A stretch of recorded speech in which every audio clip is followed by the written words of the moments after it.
Alright, so today I'm going to show you a tool that is very useful if you use MIDI effects in Logic Pro 10. Straight Steez told me about this, and I think it's like a mandatory tool to have if you use MIDI effects quite a bit. If you don't, maybe you like to start. You can find the MIDI effects section right above the instrument on your software instrument track. It's labeled MIDI effects.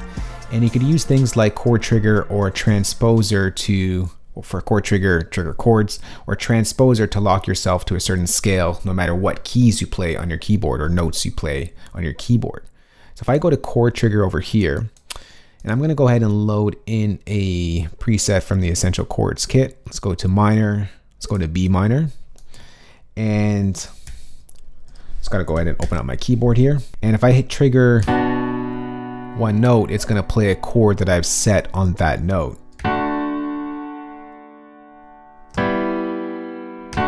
So if I go ahead and record that in, I could trigger those chords.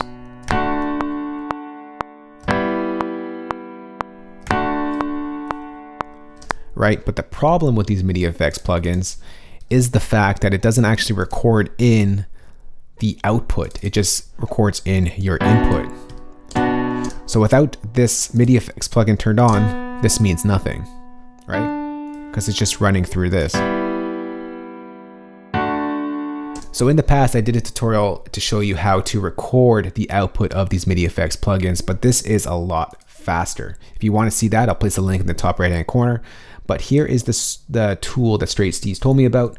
If you go to audio units, once it's installed, go to audio CR, MIDI effects freeze. This will record the output of that MIDI effects plugin, in this case, the chord trigger. So all I got to do is really simple. Just hit this button right here and hit play. Let that record in.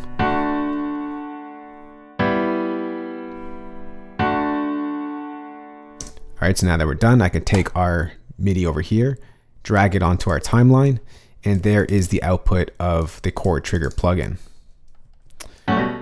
Now, this tool is extremely useful because now let's turn off our chord trigger plugin so we don't get double.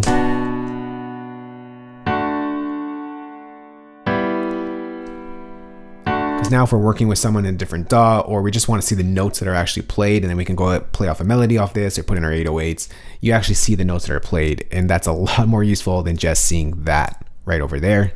This doesn't give us any information at all. This gives us the real stuff. So this works on any MIDI effects plugin. Of course, it can work on transposer as well, which is something that locks whatever you play to a certain scale. So you can go to, like, I don't know, let's do like an F Phrygian scale. And I'm going to go ahead and just record something in. Ooh, I did not put on my keyboard, so let's just do this. Bring up our keyboard, Apple K, and let's just record something in here.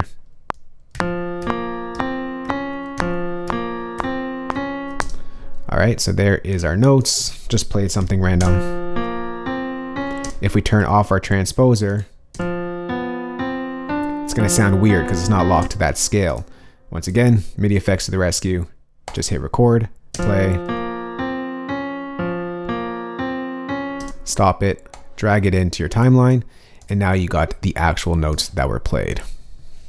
And you could turn off transposer after that, or whatever MIDI effects plugin you were using. And you can see the notes are different because it's recording the output of this MIDI effects plugin. So that is that. It's an extremely useful tool. I just thought I'd share it with everybody. Straight Steez, thank you for sharing that with me. And now I'd like to share with everybody. Really useful tool if you use MIDI effects, chord trigger, transposer all the time.